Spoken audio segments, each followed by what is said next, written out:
पहलगाम आतंकी हमले को लेकर सेना और सरकार दोनों ही एक्शन मोड में नजर आ रही है।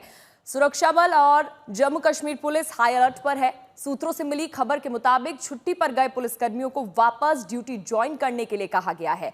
खुफिया सूत्रों के मुताबिक आतंकी सॉफ्ट टारगेट्स की तलाश में है और छुट्टी पर गए पुलिसकर्मी, स्थानीय अर्धसैनिक बल और सेना के जवान आतंकियों के निशाने पर है। तो इस वक्त की ये बड़ी जानकारी आपको दे रहे हैं जम्मू कश्मीर से। इस वक्त की ये बड़ी खबर, टारगेट किलिंग की फिराक में आतंकी अभी भी नजर आ रहे हैं और सॉफ्ट टारगेट्स को टारगेट किया जा रहा है। आपको बता दें कि ये आतंकी छुट्टी पर गए हुए पुलिसकर्मी, स्थानीय अर्धसैनिक बल और सेना के जवान आतंकियों के निशाने पर अभी भी नजर आ रहे हैं।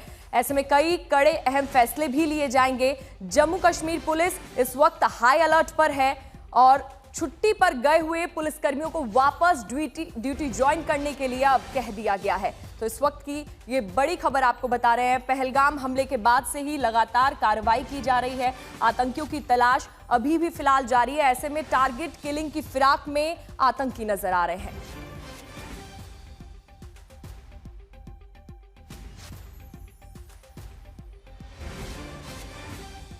और हमारे सहयोगी मीर फरीद ज्यादा जानकारी के लिए हमारे साथ जुड़ गए हैं। मीर, देखिए अब एक ये नई जानकारी सामने आई है, जो छुट्टी पर पुलिसकर्मी गए हुए हैं उन्हें वापस ड्यूटी पर ज्वाइन करने के लिए कह दिया गया है। और क्या अधिक जानकारी साझा करें?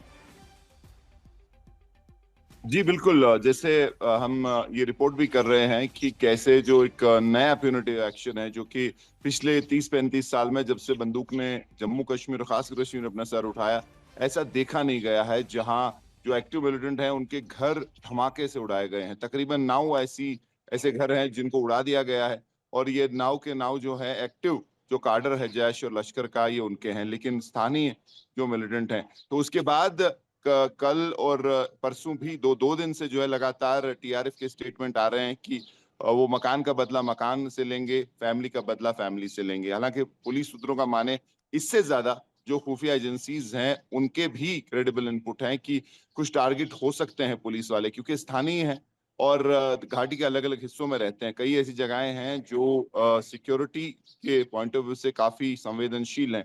तो इस खतरे को जो है हल्के में नहीं ले रहे सुरक्षा एजेंसीज, और इसीलिए जो एडवाइजरी है, अलर्ट गया है, जो सारे थाने हैं, पुलिस पोस्ट हैं संवेदनशील इलाकों में, उनको कहा गया है कि जो भी पुलिस कर्मी उनके इलाके में रहते हैं, उनके परिवार रहते हैं या रिटायर्ड भी हैं, उन तक पहुंचा जाए, उनको एडवाइजरी दी जाए, उनको ब्रीफिंग दी जाए, उनको कहा जाए कि अगले कुछ दिन तक उनको कैसे जो है काफी संभल के ठीक। रहना पड़ेगा और खासकर जो शाम में जो है अननेसेसरी मूवमेंट नहीं करनी है। तो ये फॉल आउट आप इसको कह सकते हैं जो ये ब्लास्ट हुए हैं। और जैसे हम बार और बार कह यही रहे हैं कि वजह है रेड मीर लाइन। फरीद की पुलिसकर्मियों को अब वापस ड्यूटी ज्वाइन करने के लिए भी कह दिया गया है। आप हमारे साथ बने रहिए, आपसे जानकारी लेते रहेंगे। वहीं पहलगाम में हुए भयावह आतंकी हमले को लगभग 7 दिन बीत चुके हैं। दहशतगर्दों से पाकिस्तान के तार जुड़ने के बाद भारत की तरफ से कूटनीतिक हमले जारी हैं। प्रधानमंत्री नरेंद्र मोदी ने एक बार बेहद सख्त लहजे में चेतावनी दे डाली है कि आतंकवाद को शरण देने वालों को बख्शा नहीं जाएगा और पीड़ितों को न्याय जरूर मिलेगा।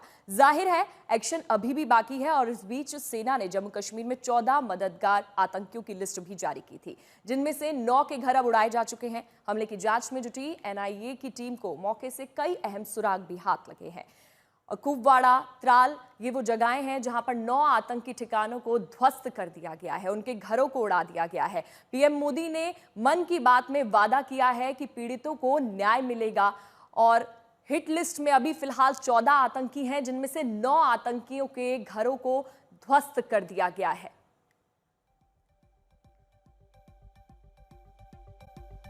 पहलगाम आतंकी हमले की जांच कर रही एनआईए की टीम को कई अहम सुराग हाथ लगे हैं। आतंकी हमले का मुख्य गवाह सामने आया है, जो कि एक स्थानीय फोटोग्राफर है। हमले के वक्त ये फोटोग्राफर एक पेड़ पर चढ़कर पूरे आतंकी हमले को रिकॉर्ड कर रहा था।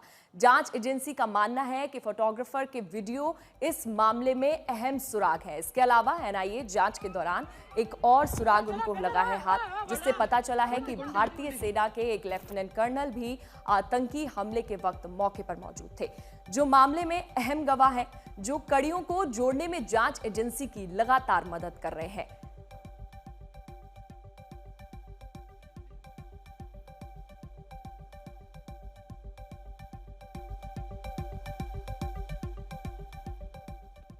तो पहलगाम आतंकी हमले में शामिल आदिल अहमद ठोकर को लेकर एक बड़ा खुलासा हुआ है। आपको बता दें कि पता ये चला है कि वो साल 2018 में हिजबुल मुजाहिदीन में शामिल हुआ था, जिसके बाद वो पाकिस्तान भी गया और फिर लश्कर में शामिल हुआ। लश्कर के कैंप में आदिल अहमद ट्रेनिंग हुई उसकी और साल 2024 में वो पाकिस्तान से लौटा था। तब से वो घाटी में आतंकियों के मददगार के तौर पर काम कर रहा था।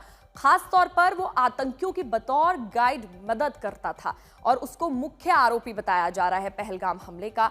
तो आतंकी तब से जो घाटी में आतंकियों के मददगार के तौर पर काम कर रहा था वो आदिल है। आदिल को लेकर ये बड़ी जानकारी सामने आई है। हालांकि उसके घर को भी ध्वस्त कर दिया गया है। आपको बता दें कि साल 2018 में हिजबुल मुजाहिदीन में शामिल हुआ था ये, जिसके बाद वो पाकिस्तान भी गया और फिर लश्कर में शामिल भी हुआ। लश्कर के कैंप में आदिल अहमद की ट्रेनिंग हुई, बतौर ट्रेनिंग हुई, अच्छे से सिखाया गया, हमले को लेकर पूरी जानकारी दी गई और साल 2024 में वो पाकिस्तान से लौटा था।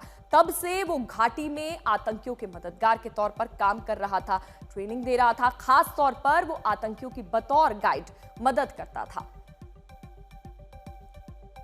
और इन्हीं आतंकियों के खिलाफ प्रधानमंत्री नरेंद्र मोदी ने सख्त संदेश दे दिया है कि इनको बख्शा नहीं जाएगा।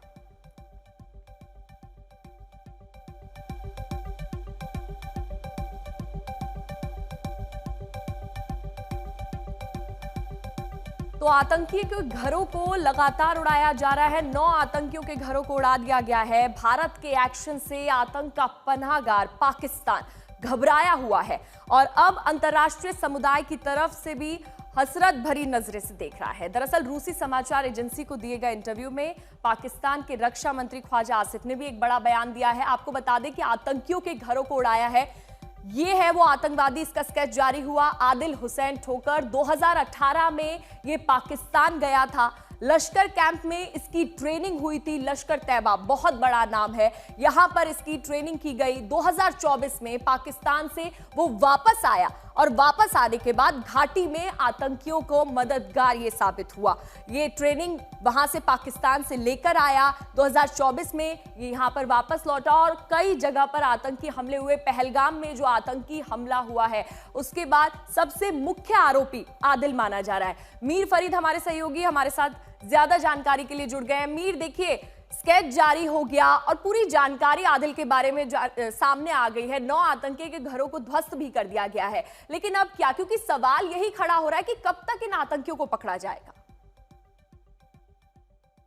जी बिल्कुल, कई दिन हो चुके हैं पहलगाम आतंकी हमले को, लेकिन अभी तक जो इसके मुख्य किरदार हैं जो जिन्होंने एग्जीक्यूट किया है उन तक जो सुरक्षा एजेंसी से पहुंच नहीं पाई हैं। हालांकि हम जैसे बार बार कह रहे हैं कि ऑपरेशन तो कई लेवल पे चल रहा है और जंगलों को छाना जा रहा है और हमारे सूत्र कह रहे हैं कि कोकरनाग तक, यानी कि पहलगाम बाईसरन से जो अंदर अंदर जंगल का रास्ता और जो पहाड़ियां कोकरनाग तक जाती हैं, क्योंकि कोकरनाग काफी एक संवेदनशील एक एक्सेस पॉइंट है जहां जम्मू से आगे फिर किश्तवाड़ तक जो लश्कर और जैश का काडर है पहुंच जाता है। तो वो एक काफी इंपॉर्टेंट ट्रांजिट रूट है इनका और काफी समय से जब से कश्मीर की सरहदें टाइट हुई हैं और आर्मी ने जो है निगरानी काफी तेज की है, तो जम्मू से इन्फिल्ट्रेशन होती है और जम्मू हम जानते हैं कि जम्मू में काफी गतिविधि बढ़ी आतंकी और ये रूट जो है इस्तेमाल करके वो कश्मीर आते हैं और वापस जम्मू चले जाते हैं। जिस तरीके के सिक्योरिटी फोर्स के ऑपरेशन होते हैं जैसे उन पे दबाव बनता है, तो ये फैला हुआ है ऑपरेशन